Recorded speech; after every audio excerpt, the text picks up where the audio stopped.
All right. Next question along. Now, this is a classic example of how um, clarity is hard Mhm. won. So it's quite a lengthy question. I'll see if I can pick out the salient stuff.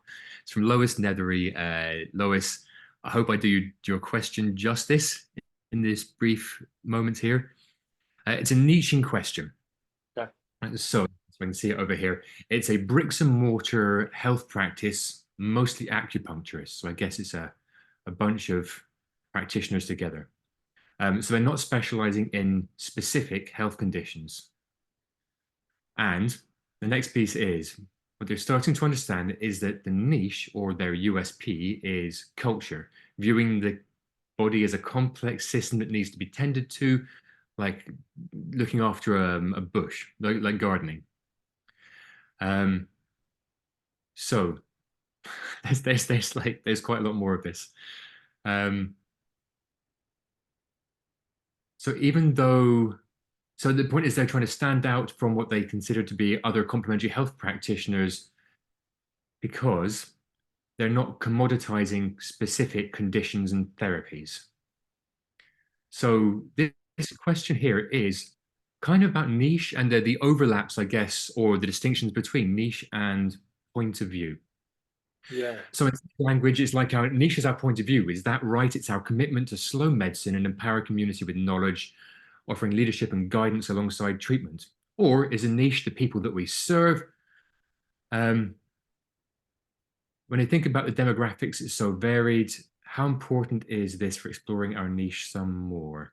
So yeah, I mean, there's a whole piece in there about whether or not their point of view and how they consider the niche to be actually resonates with people like directly from their statements and what they do, or whether it is like they have to educate them to get there. Yeah. So there's a lot in there, Tad. On you Yeah, go. Good luck. you did a yeoman's work in summing that up. Okay, so let's just rewind to the beginning. Fast recap. Niching, in my understanding, my definition, niching is about uh, this is what we're known for.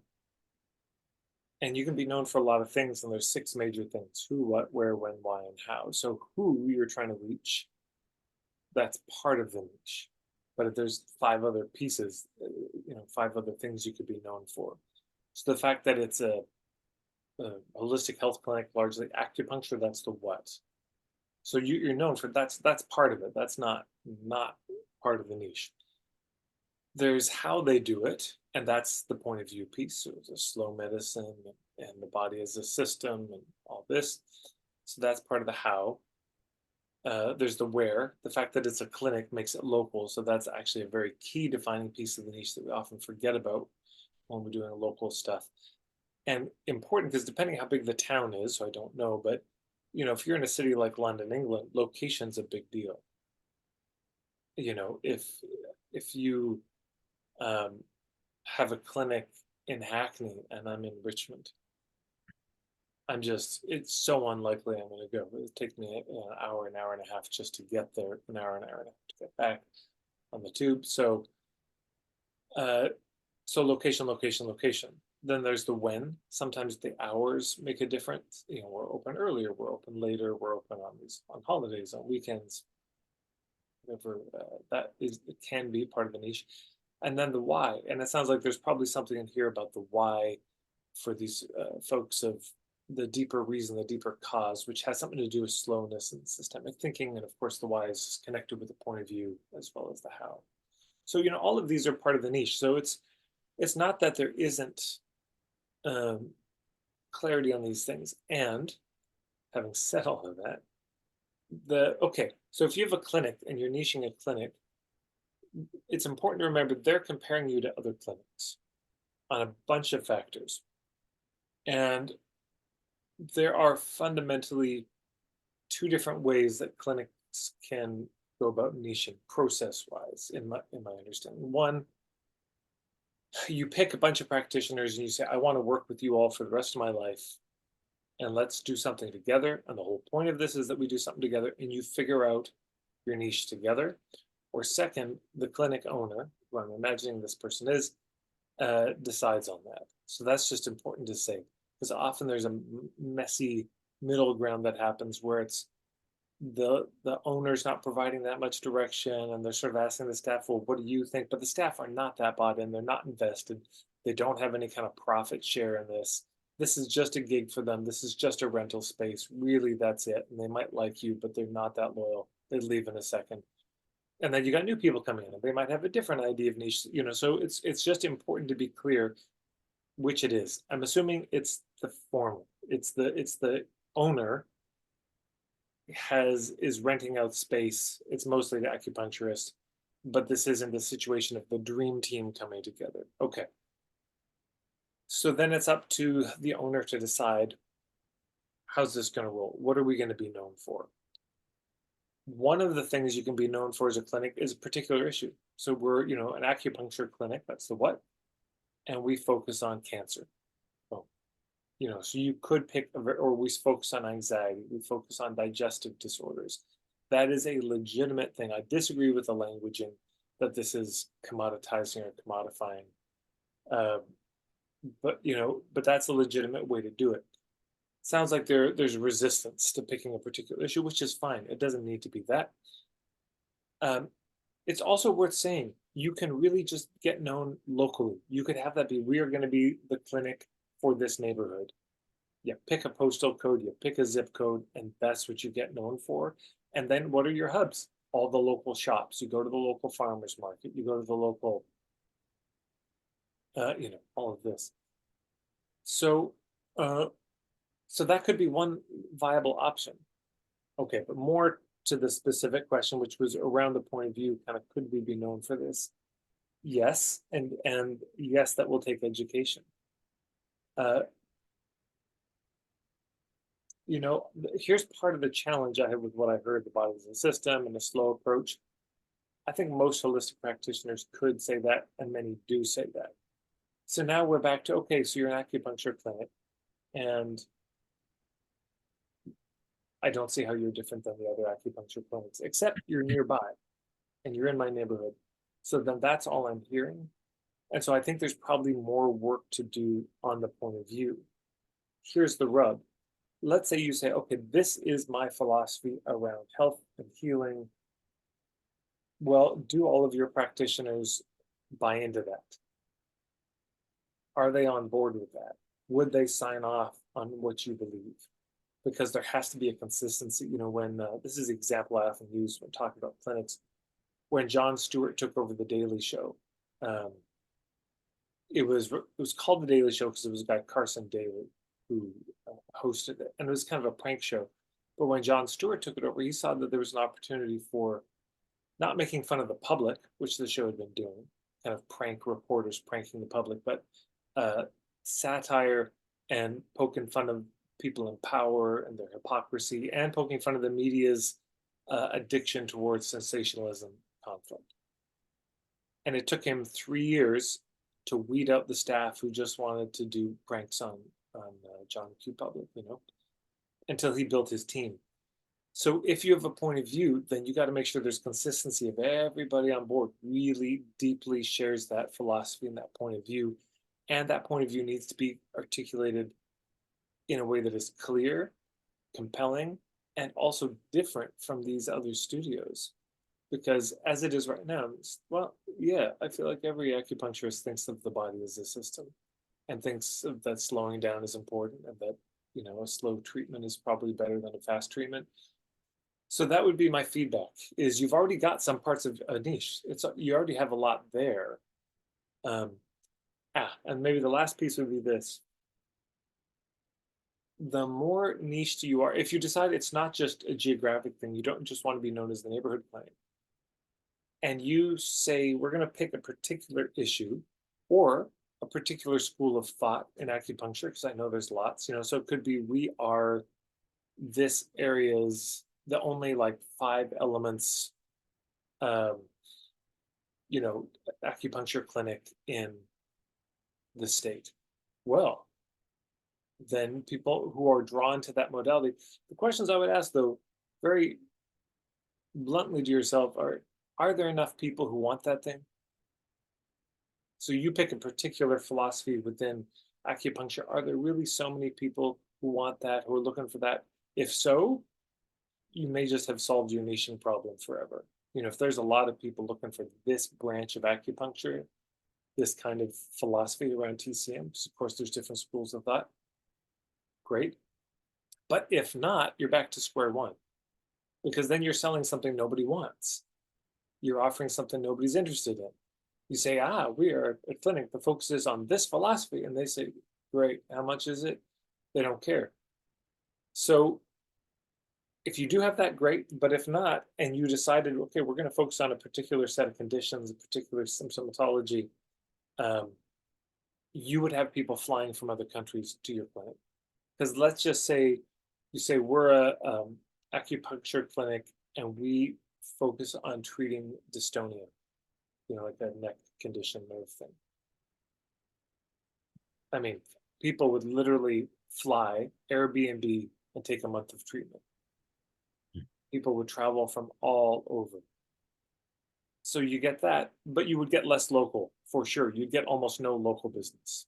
People would travel. So there's a vulnerability there. There's advantages and disadvantages, swings and roundabouts, no matter which way you go. But that's my extended answer on the extension question. That's super interesting, Ted. I mean, there's just so much in this, like at the intersection of business management, niche, and point of view. And it reminds me plenty. I don't know if you remember the exact name of the video you did on the 6 simple yet important questions you must answer for niching, something like this.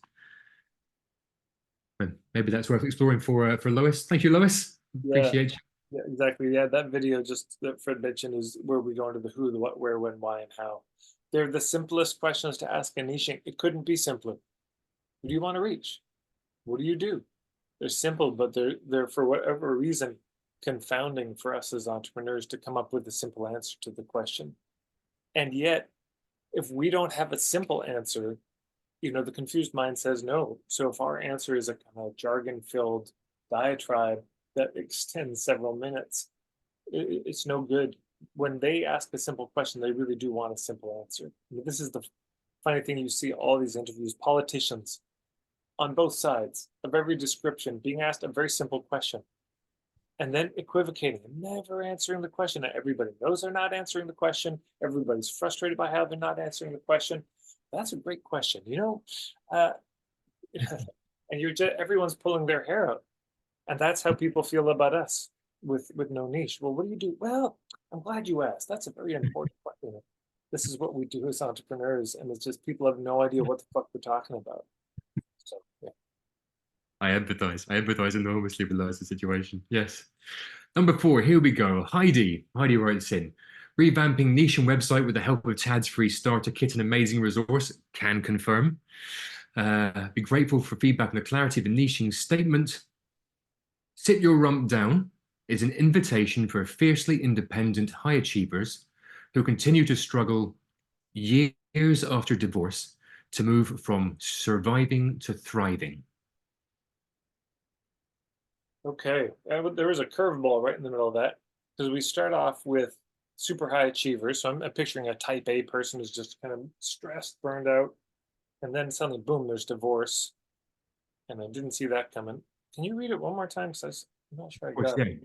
I think there's a few bits that are slightly ambiguous to what they refer to in there. I don't know. So, sit your rump down is an invitation for fiercely independent high achievers who continue to struggle years after divorce to move from surviving to thriving. Okay. I mean, I kind of get it. Sit your what down? Rump. Rump. Okay. I don't get it. I don't get why sit your rump down is at the front. Is it an acronym? Seared? Maybe not. It feels out of context, so I don't. Yes. Okay. So what I'm hearing from this is that there's some connection between being a high achiever and the difficulty of moving on. There's some unique challenge that these women, if I recall, who are high achievers, experience moving on from divorce that women who are maybe not such high achievers do not experience. Am I hearing that right? Do you get the same sense? I get the sense I don't quite know what sit your rump down has got to do with. I get an idea as to what it's got to do with high achievers, who Right. presumably Okay. I paid you describing, but I don't get what it's got to do with moving from surviving to thriving. Yeah. Mhm. So yeah, there's also this piece on struggling to move on from divorce Yeah. and moving from surviving to thriving, and what it's got to do with high achievers. And Yeah, is it high achieving women or just women or men? it's not specified here. Okay, great. So high achievers. Okay. So, but you so you notice that, I mean, Fred and I are sort of joking back and forth about it, but this at your rump down, the confused mind says no. So if you lead with something that isn't immediately clear, that's confusing, sometimes it becomes a thorn in the mind, and then they're like, but wait, going back, what does that mean? How is that related? And now they're lost. Now they're confused, which is definitely not what we want. Um, okay, but that aside, again, we've got high achievers, and there's some way that recovering from divorce is harder for them, different, unique for them than people who are not such high achievers. And that is implied, but it's not said explicitly. And I don't totally get it. I don't see the connection readily. I mean, I could sit on it, but again, the confused mind says no. So I'm sitting here sort of confused, like, what do these have to do with each other? Does it mean that because they're such high achievers, they haven't taken the time for healing? Like they've just plowed ahead on their career and they've not really taken the time to process what happened? Is it, I mean, that's actually the only thing I can think of. So I think that needs to be laid out more specifically. So, we can say it in a way like, how a lot of high achievers, when they go through a divorce, they cope with the divorce in this way, but that means they never really get over it because they're doing XYZ. When they know they need to do ABC, like they need to rest, they need to just take a break, they need to grieve, they need to give space, but they never do because they're always working, working, working. That would make some sense to me. And then I find myself curious, okay, let's just say you're a high achiever and you do not stop after the divorce and you keep going and uh, you never give that break. What happens? What are the symptoms? What are the consequences of this? Um, there's something about surviving or thriving, but I get the sense if I'm even on the right track, so I'm guessing wildly, but the symptoms would be something like you are now having anxiety attacks, your health is breaking down, you're not sleeping well, you're et cetera, all the things that happen when we don't process emotions start to happen. That needs to be named. What we need to be naming is the breaking point, the situation that they're in. What's happening for them at the point where there's a few things. One, where they say, this has to change urgently. Like, this has to change. This has to change now, and I need help. Where are they in that moment? Specifically, what's happening in their life? Not abstractly, like, generally, is it the kind of thing they're lying in bed at night? Is it when they're waking up in the morning and they can't even get themselves out of bed? They feel like veins are full of cement and they're just exhausted. Is it at the office, where they're just staring with dead eyes at their boss and not even hearing what he's saying? Like, where does this happen? So that's very helpful to get to. What's that moment? And if you could draw a picture of it, which I recommend, our beloved Ingrid Lill in the membership, business coach with a pencil. She gets people to do this all the time, and I've taken to doing it myself in the puttering sessions I do, is just having people draw out a picture of Island A and B. But particularly starting with Island A, where are they? What's happening for them? That has them know there's even a problem. Because I don't hear a problem for these people right now. I hear a label that they're overachievers or high achievers. So I hear that's a diagnosis. That's what you think about them. Maybe they would self-identify. Okay, but that's not a problem. And they've gone through a divorce. That's not a problem, actually, either. You might be thrilled to get out of that relationship, and what a relief! And your life is only better, and no problems at all. It's just fine. And so that's not a problem. And then helping them go from surviving to thriving. Okay, so I hear there's a problem. There may be just surviving, but that's really vague.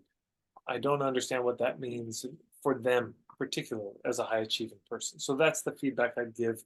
that's the those are my wonderings around it. Right. Nice. It reminds me, like back when I was starting this, I just always assumed that a simple, clear niching statement was easy because it felt easy. And in fact, behind the scenes goes a lot of hard work and struggle and the spiral, the niching spiral itself. Yeah, well, and it's, I mean, it was that Mark Twain had that line where he said it takes me hours to come up with a good improvised, like a good short improvised speech. It's to come up with this sort of distilled, pithy statement. I mean, some lucky bastards, just it just happens, and lucky them. But most people I see, there's years of kind of, and of course, once it hits, it's the most obvious thing, and oh my God, it's so simple. And how did I not have named this before? Wonderful. But yeah, it can be rough until then. But the way we get there is we've got to, whatever we put out, we just got to look at it honestly, and is this clear or not, so that we don't start living in a fool's paradise where we think we've got it. Because the challenge with that is, yeah, you get the initial relief, great, I'm done my niching thing. But then you start putting it out there, you start spending money on Facebook ads, and you get zero response to them. Or you start getting clients who definitely aren't a fit, and it's such a waste of time and money. So this is so worth going back to over and over again, because at least my take on it is, um, you put in 10 hours on, or 1 hour in niching, and it saves you 10 hours long term.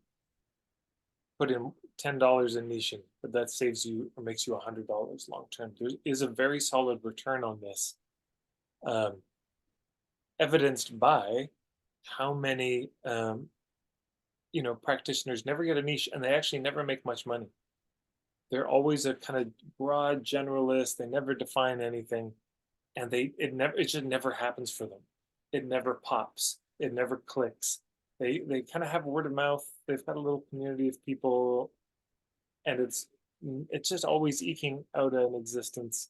They're supported by their spouse. Maybe they get a part-time job, or they're just broke all the time. And it doesn't pop, in my experience, until there's the niche there. And once it does, then it's like it makes up for all the time, where you were struggling, because this is where it starts to be very easy, if and when you get there. All right, Heidi, I hope that came with a message of hope in there for you. Here we go, number 5. Elsie Sorted. Sorry, Elsie. Here's the niching statement. I help women, and they have in brackets an F/X, which they say is for non-binary, agender, gender non-conforming folks. So my help women to become a more free version of themselves through therapy. And they also note that it's been translated from the Dutch, so we don't know if the English translation is spot on. Yeah. And their key goal, they say, is to empower women to take their lives into their own hands while using the intuitive wisdom and strengths resources that are already in them. Okay, so it's great. We got a bit of point of view there. There's something about tapping into intuition as a way. Um, the helping them be a more true version of themselves. My challenge with this wording, or my questions about it, is this what they're saying when they come? Is this their language, or is this what you want for them? It's such a good question to ask ourselves repeatedly when we think about our niching. It's like, wait, is this what I think they need? Is this what I want for them, or is this what they want, as they would say it? Um, do they want to work on their marketing fundamentals, or do they want more clients? They want more clients. That's what they want. I might educate them, and then they say, okay, after hearing from me, I want to work on my fundamentals. But even that, we know why they really want it. So to be a freer version of themselves, I just question whose wording that is. And I don't know what it means. It's a kind of a general island B, kind of a general result that people might want. But then I say, okay, let's just say we stay with that. They want to be a freer version of themselves. So often I'll joke with people. I'll say, so yeah, they should do that.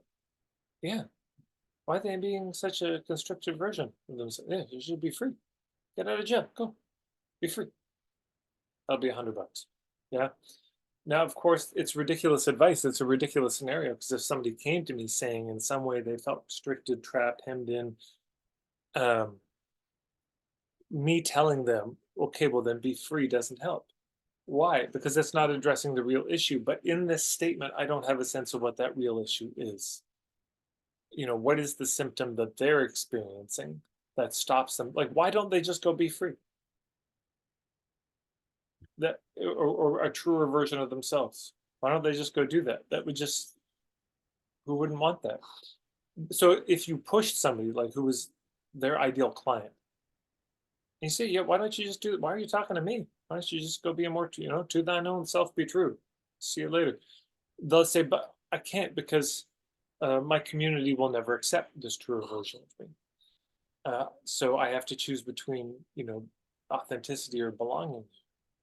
Or they might say, well, because I see how people get attacked, I've seen so many people be canceled for having the views that I have, and I just can't bear that on social media. It's not my personal community, but I can't bear that. I'm too thin skinned. Or they might say, because, if I'm my true version of myself, I just don't think anyone would want that. I think that's just a really, I'd be so unattractive, so it's better to keep this pleasing personality. I don't know what they would say. Yeah, but they would have some reason that they're not doing that if it's something that they want. Um, and so that's what needs to be named. That's what we've got to speak to. Is I work with women who are. One question I love asking around the Island B is just who do they envy and why? So who do these women envy and why? Who are these people who seem to be living the truest version of themselves? Who is that? And so because then you can say something like, I work with women who they look at people like XYZ and they think, why can't I be like them? Why can't I be like Brene Brown? Being so authentic and then what is Island A? Island A might be, I can't even figure out why I can't. I don't know what's in the way. Okay, so then Island A's they're kind of confused about why they're stuck, and Island B would be they're clear. Or it might be, I would do that, but I'm scared of losing belonging. Okay, so Island B is, you found a way to do it in spite of that, or, without condemning yourself to loneliness for the rest of your life. Or Island B could just be you you've figured out a way to do it. I don't know. But so I feel like I'm missing a lot of information about Island A, who this person is, what exactly their situation is, and I'm not sure if what they're craving that's been listed is the way they would say it. All right. Elsie, I hope that makes sense when you move it into Dutch. Good luck. It is such an interesting process, the niching thing. Number 6, Marina. Here's another niching statement. And where can I find a hub for these women? So the niching statement, I support women in the creative arts who are hopeless romantics with a history of abuse to lovingly move beyond their fear of expressing themselves authentically in their romantic relationship. Wow. Oh, by facilitating women's circles and my one-to-one sessions where they can communicate and trust their heartfelt trust and desires, truth and desires, and so on. That's gorgeous. That's gorgeous. That's definitely the clearest one I've heard today. Because I can picture people, I can sort of get a sense of some people I know who might fit that characteristic, right? So there are these women in the creative arts. By the way, one little pro tip is when you're giving a statement like that, creative arts, um, it could mean a lot of things. So it can be helpful to give 3 examples. I work with women in the creative arts, such as because this could be spoken word poetry, theater and dance, or it could be pottery, textiles, crafting, leather work. It could be painters and sculptors and woodworkers. I don't know. And there may be something that is actually intended by those words that's different than somebody might understand it. So it's helpful to give people a bit of a definition, a constellation of what exactly you mean, if you do mean something more specific than that. just so that the person reading it can say, "Oh yeah, yeah, that's me." Okay, and they're romantic, so they're romantic. They get swept up. These probably fellows for the most part show up full of charm, but covering this kind of darkness, and then suddenly in an abusive relationship. But it's one of those. It's so passionate, and then it's terrible, and then it's passionately good, and then it's terrible, and this, and it sounds like they're tired of that. They've gotten to a point in their life where it's like, okay, I can't do this anymore. And this is an example where I think you could tie in a few of these little tags at the end: the without frame, the even if frame, um, even the within frame. So the without frame would be how you can create a healthier romantic life without it being boring, you know, without losing all the passion. Because I think my guess would be, and this is another way of looking at the niching thing. Got somebody working on the cabinets here. You can hear the banging. That's why I'm in my room. You can't hear the banging? Zoom. Oh, I heard something there. Zoom does a pretty good job of filtering noise out, I think. It's all good. So, It's coming here. It's all right. So good. Yeah. So for a lot of people with their niching, they feel torn. Is the reality of Island A? Or I should say not with the niching, but the person on Island A feels torn. I either do marketing that feels ethical, or I do marketing that's effective. I do marketing that feels good, or I do marketing that works, and I have to choose. So in this case, I think I could imagine some of these women feeling like I either choose something that's passionate but it's abusive, or I find something that's safe and healthy but it's boring as hell and I can't bear it. And I have to choose. So it could be, how do you get the healthy thing without losing the passion?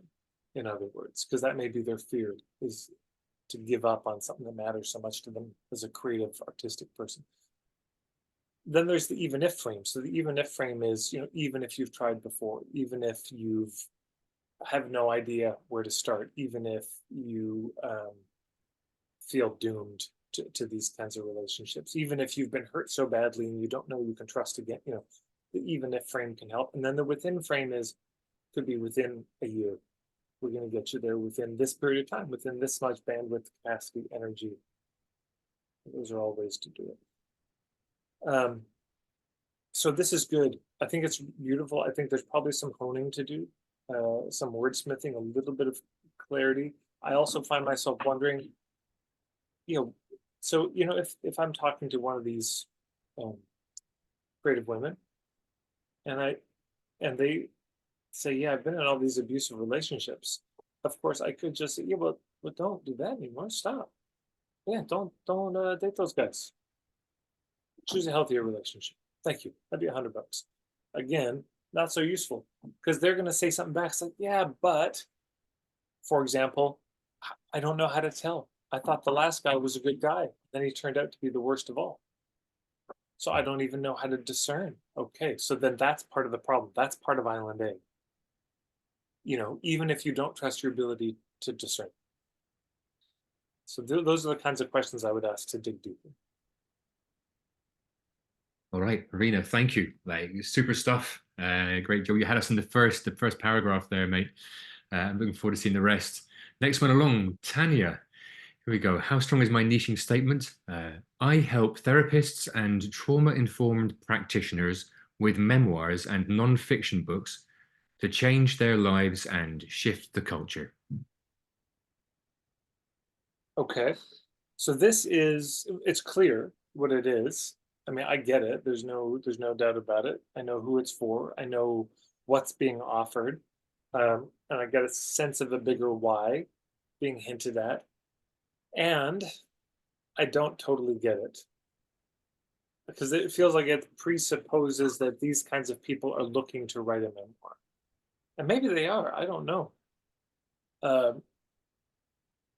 don't totally get how it shifts culture, or how it is connected to that. I could assume, I could say, oh, well, because they're doing all this work, and by telling the stories, of things that you know, happened in the session room, and sharing their reflections on all this work they've done with clients, that this could shift the culture.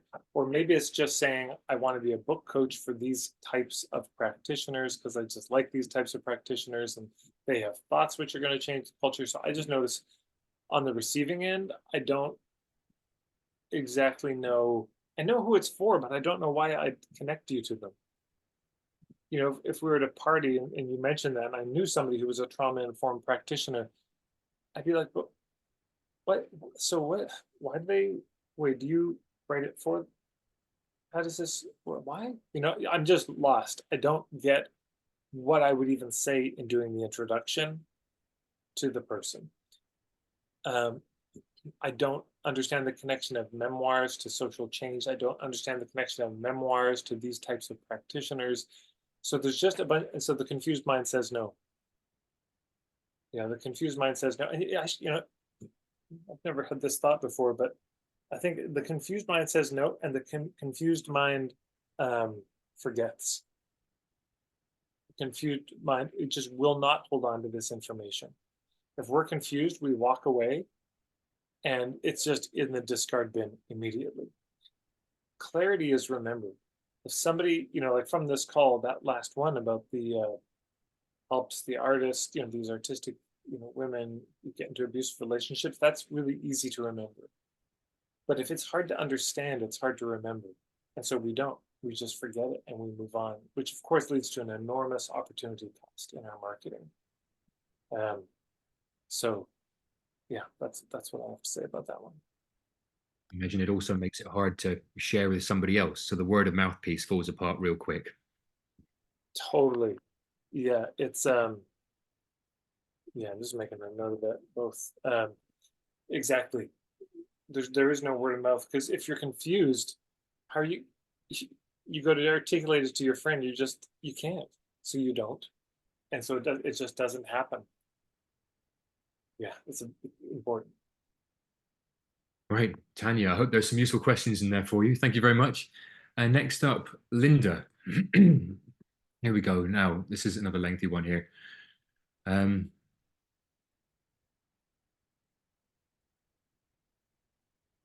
Okay, we empower women over 50 to recover their sense of adventure and inner strength through nature-based wellness. Our holistic approach, which combines fitness, nutrition, forest, and a whole bunch of other stuff, and a profound connection with the natural world. So we're not just about reaching fitness goals or exploring the great outdoors, we're about embarking on a transformative journey to nourish the mind, body, and soul, enabling women to unlock their full potential. So the main focus is on fitness and hang on a minute. My main focus regarding fitness and nutrition is on mindset. So it's mindset and the other things. And okay, so they appreciate that there's quite a lot of stuff here, and it's not easy to articulate it, which seems a recurring theme for niching in general. So I'm not teaching specific adventure skills, just basic outdoor safety and fitness for self-propelled activities, combining lots of different modalities. I sort of envision it like your marketing pyramid instead of jumping straight into diets and workouts. Anyway, there we go. So there's plenty in there. So I'm guessing there's no specific question in here. I'm guessing that it is a niche question. Yeah, it is a niche question. Yeah, and there is a lot there. I mean, so here's the trouble. The trouble is actually not with articulating what we do. I think people think, well, the trouble is I got to find words for what I do. That's my sticking point, right? That's not the trouble. The trouble is actually figuring out what it is. Putting the words to it is the easy part once you know what it is. The wordsmithing is not difficult. It takes time, a little bit of care, but it's not so hard. What's hard is just figuring out what the fuck do I do and making a decision about it, or being on the receiving end of that decision from the great beyond. That's the trouble. Okay, I mean, I love what I hear, getting women outside, getting women, you know, moving their bodies. And I get it, it's women over 50, so at this certain time of their life, you know, it sounds like beautiful work. And what I tend to want to be able to hear is what's Island A in 7 words or less, and what's Island B in 7 words or less. So island A is, again, what's the symptom or troubles they have? And island B, what are they craving? And I get what you want to offer them. I get kind of generally what the boat is, but I don't get what they want from it. Exactly. I don't. Um, yeah. So I just find myself a little confused. It's not the end of the world because sometimes people do just buy for the boat. Lots of different people for different reasons. There's not just one island A, one island B. There can be many who are going for the same boat. It's just, do people want that boat? Is this a boat that's in demand? Are people looking for this boat? If so, fine. If not, then there's going to be trouble. So, and what seems to make this one unique is that it's interesting because there was that curveball at the end. It's like, okay, so it's women, it's kind of movement, it's health, it's fitness, it's getting them outside. So that felt like the center. That was the unique thing, getting outside. And then it was, but this is really mostly mindset work. And then I was just like, I have no idea what's going on anymore. So it feels like there's a Venn diagram here. There's a overlapping of a number of things: fitness, outdoors, mindset, maybe diet too in there, or it's a pyramid, as was suggested. And it would be helpful to see that because this is the kind of thing that we do in our signature talk or our intro workshops. We say, okay, so you're a woman, you're in your 50s, and you've got those symptoms of getting older, and you're wanting to stay healthy as you grow older. Lots of it, but also I'm hearing it's not just the staying healthy. It's you want to. It's connected to a kind of transformation in their life. You don't want to just grow old and die. You want to still live. You want to use this time in your life to change things up. So if there's something like that, then you say, okay, so if you're really wanting to change things up, hey, look, there's lots of life coaches out there. There's lots of women's circles. There's lots of resources. Here's what we've got. And this is our model. This is our map.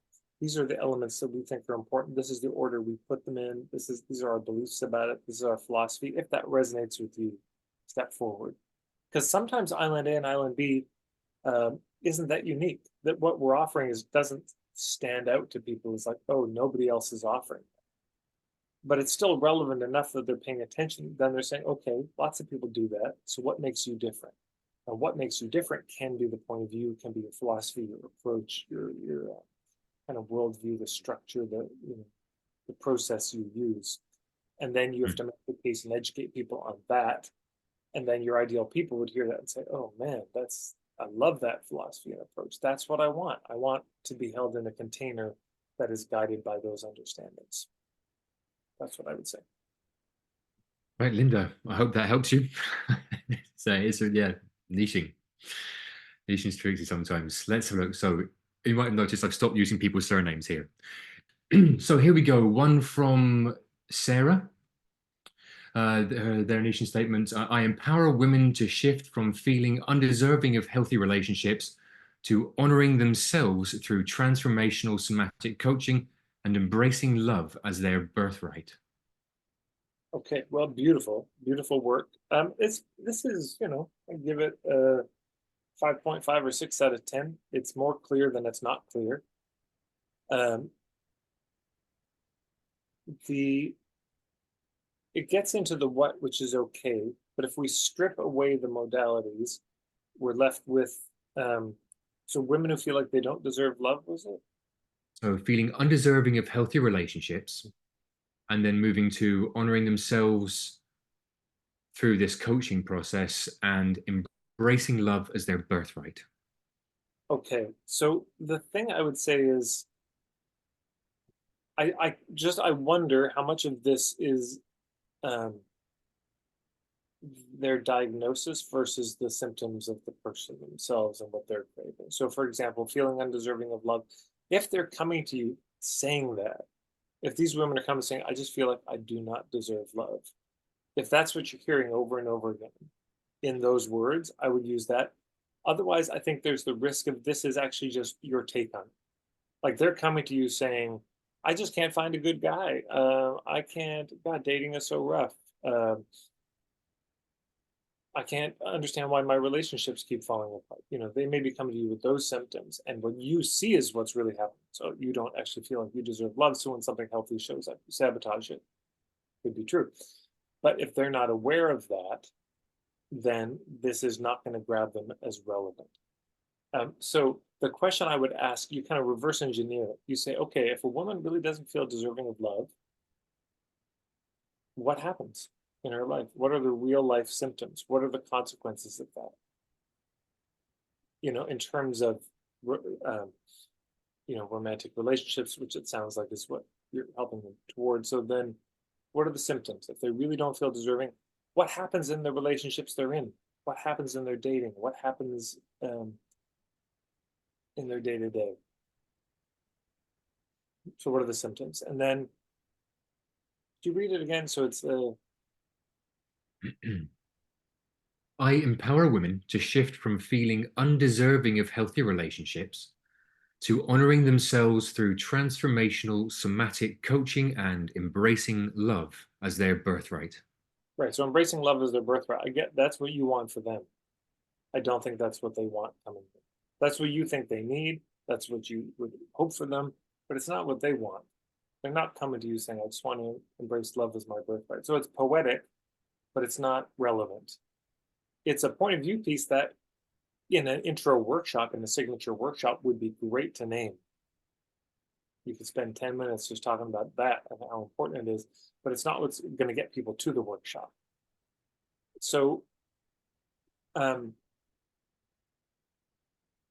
yeah, so those are my thoughts. There's just a bit of honing around. I'm curious for these women, what's Island A and what's Island B? What are they struggling with? What are they bringing in? And what is it that they're craving? I gotta grab my power cord. I'll be right back. Sure thing.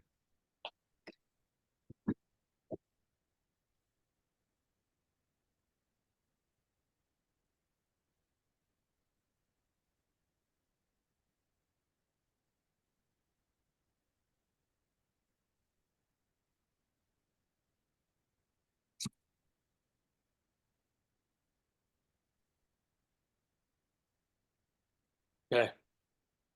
Okay, I hope that helps, Sarah. Lovely. Next one from Rosie, who has another niche statement. I help stressed out midlife freelance fashion designers grow into healthy brands. And then there's a pipe symbol.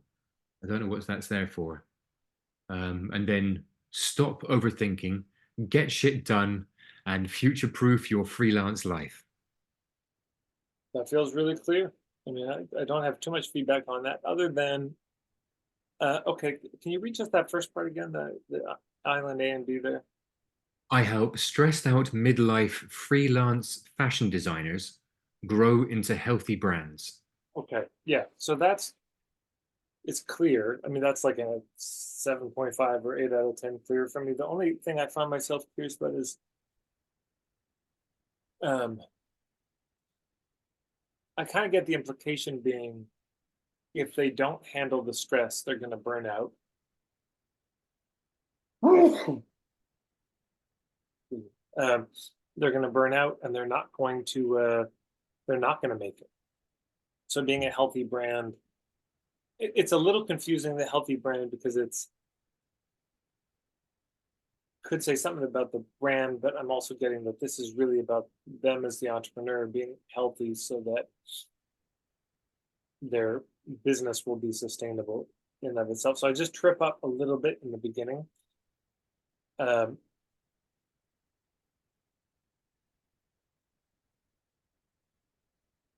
one of the things I think can be helpful to weave in, I call it, there's Island A, there's Island B, and then there's Island Z. So Island A is the symptom, the pain. Island B is the result they're craving. Island Z is the thing they're scared might happen if they don't get off Island A. Yeah. So I wonder for these, these fashion designers, freelancers, what are they scared might happen if the stress doesn't go away? Do they see a lot of people burning out in the industry who don't make it? Who are on the cusp of its success and they don't make it. Um, it's clear enough in the implication they, if you're unhealthy and stressed, you may not last long. That's what I get from it. But I'd love to see it laid out a little bit more specifically. Um, just the idea of becoming a healthy, I think maybe this is part of it. I've never once in my life thought I want to be a healthy brain. So I don't know what that term means. That's not the way I would say it. I might say I want to be in business for the rest of my life, or I want my business to be really profitable, healthy, successful, over the long term. I want to still be in business in 10 or 20 years, or I want to grow my business to sell it in 10 or 20 years, or. But I don't think I would ever say healthy brand. So I don't know what it means. So my brain seizes up trying to place that or understand it. The first part, the stressed out, fashion design, that makes sense. I get it. And I guess I don't understand. It's like, okay, so you're stressed, but life is stressful sometimes. So I still don't know if I see what's the problem with it. Like, what's the cost of this stress? What is this doing to them? What does it mean? Who cares? Okay, so you're a little stressed out. What's the breaking point for them? What's the point where they say this can't continue, I need help? What's the cost of it? And what are they craving aside from stress? Because we've gone from a stressed person to a healthy business, and that feels like it's not quite the mirror image. I would see stressed person to a not stressed person, or unhealthy business to a healthy business. So it feels like we take a turn somewhere, and I see they're parallel streets, but I don't see exactly how or where they connect. It's interesting. For me, there's this transmutation of a person into a business and then back again. It seems a little jarring and confusing. Yeah, this often happens where there's a disjuncture between island A and B. We're not talking about the same person. We're not talking, and so it's good to remember island A and B are always just a mirror image of each other. So yeah. Lovely. All right. Thank you. I hope that helps, Rosie. Great job. Next one up, Anetta. Here we go. It's another niching feedback question.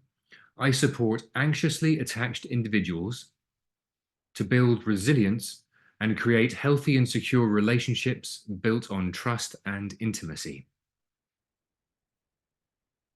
Thumbs up.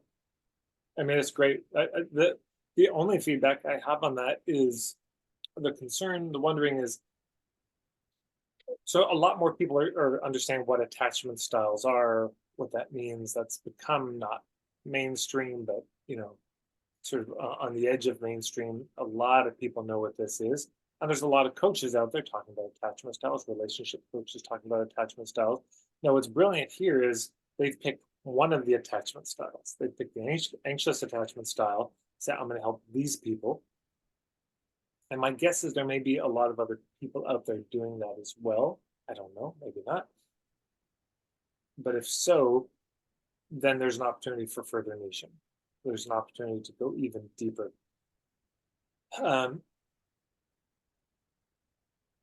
But generally, again, the question is, are they aware of it? Now, 10, 15 years ago, if you'd said, I help people, with anxious attachment, they're just probably not enough. Or people, they don't identify in that way. Now I think there probably are enough people who would say, yes, I know my attachment style, I know the trouble it's causing, and I need help. But again, as there's more and more people aware and there's more and more help for them, it's just something to keep an eye on. It's one of the things that's worth doing.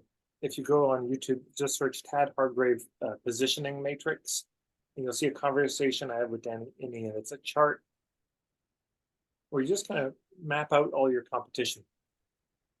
And so, this is worth going on Amazon, just Googling as if you were that person with anxious attachment looking for a solution, see what you find, and just check them out a bit, do some research, and then you start to chart them out as I lay out in this video. And you try to figure, where do I fit in? What's the unique space that I occupy? What am I, like, what's missing out there? What are we doing that nobody else is doing? Because that may then go back into the statement, or at least it appears in the point of view, where you say, look, a lot of people do this work with anxious attachment, but I have a different spin on it. I have a different take on it, or our process is a little bit different. And it doesn't even have to be that. It could be no. I know there's lots of people that do this, and what I do is basically the same, but I'm the only person who does it in Cleveland, Ohio. And I'm working locally. Boom. Your problem may just be solved, just literally just by the fact that you're owning the where. Um, and it may also be that there's lots of people out there, but you know how it is. Sometimes you see, okay, there's a bunch of people teaching hypnotherapy. Who am I going to learn from? And then you just like one of them better. I just like their vibe. Hmm. So I'm going to work with them. All things being equal, they all seem to be about the same. I like this person better. So that may be enough. But then, of course, we want to bring ourselves forward, our own story forward, our personality, make sure there's photos and videos that people can see where they can check us out safely from a distance. So just that if what you're doing is generic in some way, you got to find the other things that highlight the uniqueness. Which could be who you're working with, if it's not that, what you do, if it's not that, how you do it, if it's not that, where you do it, if it isn't that, when you do it, if it's not that, why you do it, and of course, just who you are. It's supposed to also fit under the who, and bring forward your personality and your quirk and what makes you unique and different. But generally, that's very clear and memorable. Because I think, oh yeah, there was this person in the Facebook group who worked on the anxious attachment thing. So if I was talking with somebody who said they were really struggling, this is how it can go. You say, oh yeah, somebody I answered a question in the hashtag Ask Tad call. Let me go back to that thread and see if I can find it, and maybe I'll send a message to that person. This is how it can happen. And somebody even now watching this on YouTube is like posting a comment below, hey, do we have their URL? I've had that before. So great, wonderful. Right, great job, Annetta. 2 to go now. So penultimate one is Hanya. Here's another niching statement. Is it clear and well formulated? I know it's long. I mentor accomplished female people pleasers who are on a healing journey after burning out or getting sick, so they can align with their true inner voice versus their inner critic and consciously choose their life path, step into their power, and reclaim their health and vitality. Yeah, it's good. I get it. It's true. It's a little wordy. So I would say the clarity is there. There's some wordsmithing to do to hone it to really get a punchier island beat. So, okay, so they're burned out because of people pleasing. This has really ruined them. I get the sense. Is that what was the island? How did she say it? Accomplished female people pleasers who are on a healing journey after burning out or getting sick. There we go. Right. So, and the implication, which maybe should be said directly, is that their people pleasing has made them sick. Meaning they just pushed themselves too hard, didn't sleep, didn't rest. So, okay, so if you've got somebody who's been a people pleaser, who's burned out, it's good to just put yourself in their shoes and you think, okay, if I'm them, or if I'm sitting across from them at the bar and it's 3 a.m. and we're both a little drunk, and I look at them and I say, man, you are burned out. You've been just like trying to be everything to everybody, huh? And they say, yeah, I just been doing this people pleasing thing my whole life. And you say, what do you most want?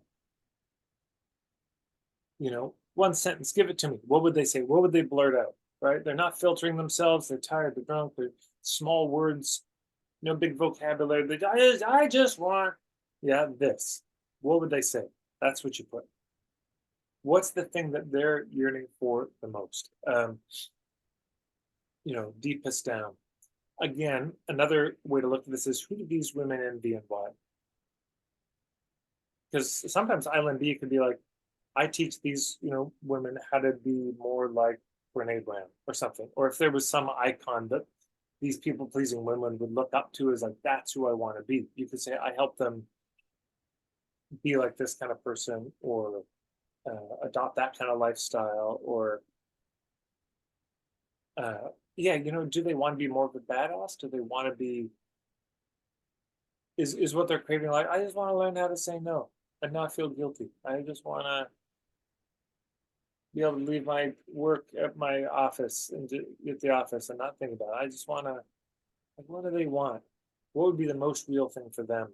And put that in. Generally, it's clear. I think your people would probably know that they're people pleasers. I think that's who this is aimed at. And they also know that that has made them sick. So Island A is always about what are they aware of? Not that you're aware of it, woman. They are aware of it. So they're aware my people pleasing has made me sick. Like, so yeah, then what do they want?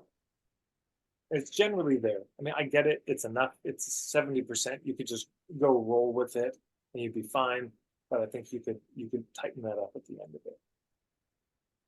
Wonderful. Okay, Hanya, I hope that helps you out.